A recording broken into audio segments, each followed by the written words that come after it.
Hi friends, ഇന്ന് നമുക്ക് നല്ല അടിപൊളിയായിട്ട് എങ്ങനെ മുട്ടമാല തയ്യാറാക്കാമെന്ന് നോക്കാം. അതിനായി ഞാനിവിടെ ഒരു 7 മുട്ടയാണ് എടുത്തിട്ടുള്ളത്. പിന്നെ ഇതുപോലെ 2 പാത്രം ഒരു അരിപ്പയും എടുത്ത് വെച്ചിട്ടുണ്ട്. ഇതൊക്കെ നമ്മൾ തീരെ വെള്ളമൊന്നും ഇല്ലാണ്ട് നന്നായിട്ട് തുടച്ച് ഡ്രൈ ആക്കിയിട്ട് തന്നെ എടുക്കണം. ഈ ഒരു അളവിൽ എടുക്കുമ്പോൾ നമുക്കൊരു 3-4 പേർക്ക് കഴിക്കാനുള്ള ഒരു അത്ര പാകത്തിനേ ഉണ്ടാവുള്ളൂ. പിന്നെ നിങ്ങൾ എടുക്കുന്ന മുട്ടയുടെ മഞ്ഞക്കറി ഉണ്ടല്ലോ, അതിനനുസരിച്ചായിരിക്കും പിന്നെ നമുക്ക് മുട്ടമാല കിട്ടുന്നതിൻ്റെ അളവും ഉണ്ടാവുക. ഇനി നമുക്ക് ഇതിൽ ഓരോ മുട്ട എടുത്തിട്ട് ഈ ബൗളിലേക്ക് പൊട്ടിച്ച് വയ്ക്കാം. അപ്പം നമ്മൾ ഈ മഞ്ഞ അതിൽ പൊട്ടാത്ത തരത്തിൽ തന്നെ നമ്മളത് പൊട്ടിച്ചൊഴിച്ചിടണം. മഞ്ഞ പൊട്ടിപ്പോയാൽ പിന്നെ നമുക്കതിട്ട് ഉണ്ടാക്കാൻ പറ്റില്ല.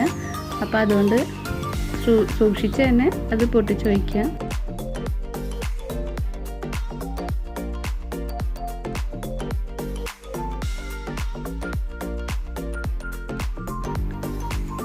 ഞാനിപ്പോൾ ഇവിടെ 7 മുട്ടയും ഇതുപോലെ പൊട്ടിച്ച് വെച്ചിട്ടുണ്ട്. ഇനി നമുക്ക് ഈ മഞ്ഞ സെപ്പറേറ്റ് ആക്കിയിട്ട് മാറ്റി വെക്കണം. അപ്പോൾ ഇതുപോലെ ഇങ്ങനെ കയ്യിലിട്ടിട്ട് 2 കയ്യിൽ മാറി മാറി ഒന്ന് ഒഴിച്ചു കൊടുത്താൽ നമ്മുടെ വിരലിൻ്റെ ഇടയിൽ കൂടെ വെള്ളാണ്ട് താഴേക്ക് പോയിക്കോളും. പിന്നെ ഈ വെള്ളയിലുണ്ടാവുന്ന ഒരു ചെറുതായിട്ട് ഇങ്ങനെ ഒരു നമുക്ക് പെട്ടെന്ന് കിട്ടാത്ത തരത്തിലൊക്കെ വെള്ളം ഈ മഞ്ഞയിൽ ഒട്ടിപ്പിടിച്ചിട്ടുണ്ടാവും. അപ്പോൾ അതൊക്കെ ഒന്ന് നമ്മൾ കൈ കൊണ്ടൊന്ന് പതുക്കെ അത് മഞ്ഞയിൽ നിന്ന് വേറെടുത്ത് കളയണം. അതൊക്കെ ആ മഞ്ഞയിൽ പെട്ടിട്ടുണ്ടെങ്കിൽ പിന്നെ നമുക്ക് മുട്ടമാല ഉണ്ടാക്കുമ്പോൾ ശരിയായി കിട്ടില്ല. കയ്യിലൊന്നും ഒട്ടും വെള്ളം തന്നെ നമ്മളുടെ പാടില്ല. കാരണം വെള്ളത്തിൻ്റെ ഇതുണ്ടെങ്കിൽ നമുക്ക് മുട്ടമാല ശരിയാവില്ല. അപ്പോൾ കൈയൊക്കെ നന്നായിട്ട് ഡ്രൈ ആക്കിയതിന് ശേഷം മാത്രം നമ്മൾ ഇതിങ്ങനെ സെപ്പറേറ്റ് ആക്കി എടുക്കുക. ഞാനിപ്പോൾ എല്ലാ മുട്ടയുടെ മഞ്ഞയും ഇതുപോലെ ഇങ്ങനെ ഒരു അരിപ്പയിൽ ഇട്ടിട്ടുണ്ട്. ഇനി അതിൻ്റെ വെള്ളം നമുക്ക് മാറ്റി വെക്കാം. ഈ മഞ്ഞഞ്ഞ് ഇതുപോലെ സ്പൂൺ വെച്ചിട്ട് ഒന്ന് നന്നായിട്ട് അരിച്ചെടുക്കാം. ഇത് മസ്റ്റായിട്ടും ചെയ്യണം. ഇങ്ങനെ ചെയ്താലാണ് നമുക്ക് ആ മാല ഇടുമ്പോൾ നന്നായിട്ട് ഇങ്ങനെ നൂല് പോലെ കിട്ടുള്ളൂ. അല്ലെങ്കിൽ നമ്മുടെ ഈ മുട്ടയുടെ മഞ്ഞയുടെ മേലെ ഉണ്ടാവില്ല ഒരു പാട പോലെ, അപ്പോൾ അതൊക്കെ അതിൽ തടസ്സമായിട്ട് കിടക്കും. ഇങ്ങനെ നന്നായിട്ടൊന്ന് അരിച്ചെടുക്കുക. അപ്പോൾ ഈ പാട പോലുള്ളത് ഈ അരിപ്പയിൽ ഇങ്ങനെ കിട്ടും നമുക്ക്. അപ്പോൾ അതുകൊണ്ട് കളയാം. ഇപ്പോൾ നമ്മുടെ മഞ്ഞ അതുപോലെ ഇങ്ങനെ ഇപ്പോൾ സ്പൂൺ കൊണ്ട് ഒഴിക്കുമ്പോൾ തന്നെ നല്ല നൂല് പോലായിട്ട് വരുന്നുണ്ട്. അപ്പോൾ നമുക്ക് ഇങ്ങനെയാണ് കിട്ടേണ്ടത്. ഇനി ഇതുപോലെ ഒരു വെള്ളത്തിൻ്റെ അല്ലെങ്കിൽ ജ്യൂസിൻ്റെ ഒക്കെ ബോട്ടിലെടുത്തിട്ട് നന്നായിട്ട് തുടച്ചെടുത്തതിന് ശേഷം അതിൻ്റെ ഇതുപോലെ ടോപ്പിലൊരു ഹോൾ ഇട്ട് കൊടുക്കാം.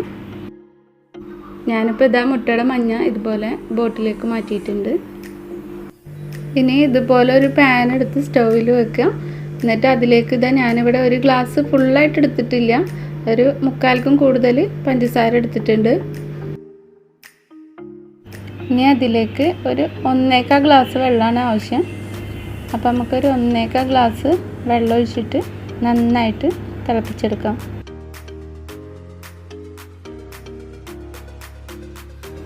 ഇനി നമുക്ക് ഇതിങ്ങനെ നന്നായിട്ട് തിളച്ച് വരുന്ന ടൈമിൽ അതിലേക്ക് ഒരു ടീസ്പൂണോളം മുട്ടയുടെ വെള്ളം ഒഴിച്ച് കൊടുക്കുക.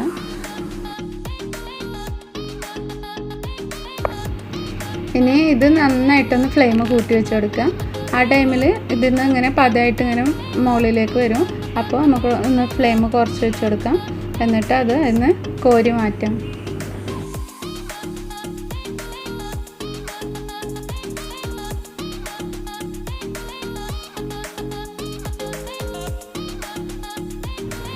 ഇതുപോലെ ഒരു 3 പ്രാവശ്യമെങ്കിലും ചെയ്യാം. അപ്പോൾ നമുക്ക് അതിൽ ആ ഷുഗർ സിറപ്പ് നല്ല ക്ലിയർ ആയിട്ട് കിട്ടും. ആ ടൈമിൽ നമുക്ക് അതിലേക്ക് മുട്ടമാല ഒഴിച്ചു കൊടുക്കാം. ഇപ്പോൾ അതിലത്തെ കംപ്ലീറ്റ് ആയിട്ട് പോന്നിട്ടുണ്ട്. ഇനി അത് ഒന്ന് നന്നായിട്ട് തിളച്ചതിന് ശേഷം നമുക്ക് അതിലേക്ക് ഇതിങ്ങനെ ഒന്ന് നന്നായിട്ട് ചുറ്റിച്ചു കൊടുക്കുക. അപ്പോൾ ആ തിള വരുന്ന ഭാഗത്ത് കൂടെ ഒന്ന് ചുറ്റിച്ചാൽ മതി. അപ്പോൾ ഫസ്റ്റ് ടൈമിൽ കുറച്ചൊന്ന് ചുറ്റിച്ചു കൊടുക്കുക.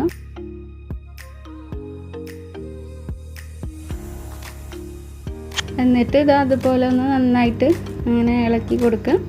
ഒരു 20 സെക്കൻഡിൻ്റെ ഉള്ളിൽ തന്നെ ഇത് നമുക്ക് വെന്ത് കിട്ടും.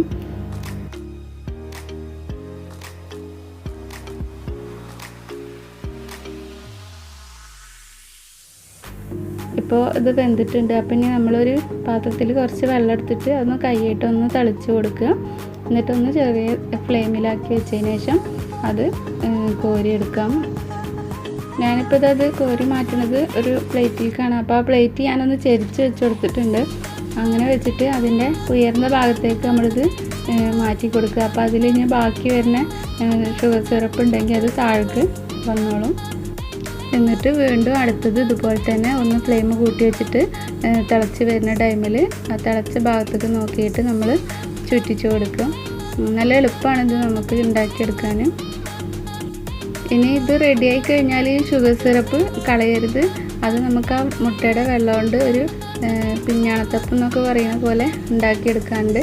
അപ്പോൾ അതിലേക്ക് നമുക്കിത് ചൂടാറിയതിന് ശേഷം ആവശ്യമാണ്. പിന്നെ ഇതുപോലെ എല്ലാതും ഞാനൊന്ന് വേവിച്ചെടുക്കട്ടെ.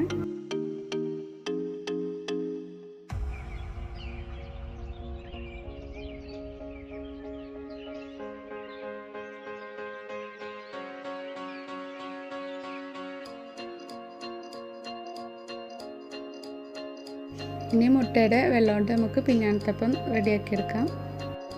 ഇനി മുട്ടമാല റെഡിയാക്കിയെടുത്ത ഷുഗർ സിറപ്പ് ചൂടാറിയതിന് ശേഷം നമുക്ക് ഇതിലേക്ക് ഒഴിച്ചു കൊടുക്കാം. ഇപ്പോൾ നമ്മൾ മുട്ടമാല ഉണ്ടാക്കി മാറ്റി വെച്ചപ്പോൾ ഞാൻ പറഞ്ഞല്ലോ ഒരു പ്ലേറ്റ് ഇങ്ങനെ ചെരിച്ച് വെച്ചാൽ മതിയെന്ന്. അപ്പോൾ അതിൽ നിന്ന് എക്സസ് ആയിട്ട് വന്ന ഷുഗർ സിറപ്പാണ്. അതും കൂടെ നമുക്ക് ഈ മുട്ടയുടെ വെള്ളയിലേക്ക് ഒഴിച്ചു കൊടുക്കാം. ഇനി അതിലേക്ക് ഇതുപോലൊരു 3 സ്പൂണ് പാൽപ്പൊടി ഇട്ട് കൊടുക്കാം. പിന്നെ ഒരു നുള്ള് ഏലക്കാപ്പൊടി, ഒരു നുള്ള് ഉപ്പും കൂടെ ഇട്ട് കൊടുക്കാം.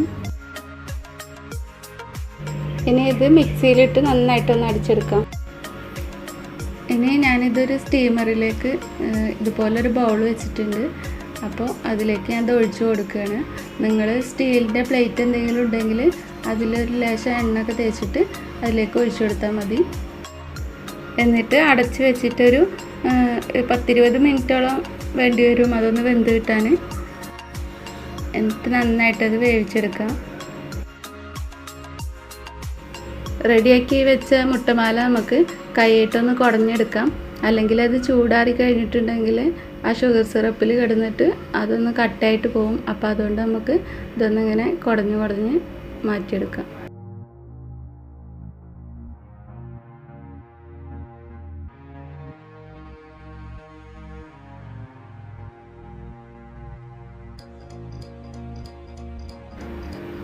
നമ്മുടെ മുട്ടമാല നല്ല മാലയായിട്ട് തന്നെ നന്നായിട്ട് കിട്ടിയിട്ടുണ്ട്.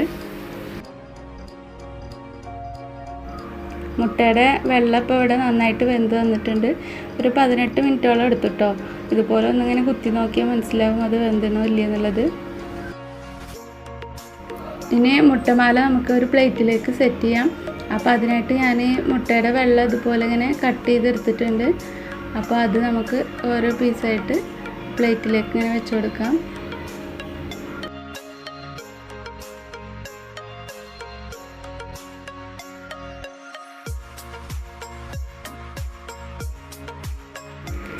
നിങ്ങൾക്ക് ഇഷ്ടമുള്ള രീതിയിൽ നിങ്ങൾക്ക് കട്ട് ചെയ്ത് വെക്കാം. ഞാനിപ്പോൾ ഇതുപോലെ ഇങ്ങനെ കട്ട് ചെയ്തിട്ടാണ് വെക്കുന്നത്. ഇനി അതിൻ്റെ ഇങ്ങനെ ഓരോ സൈഡിലായിട്ട് മുട്ടമാല നിറച്ച് കൊടുക്കാം.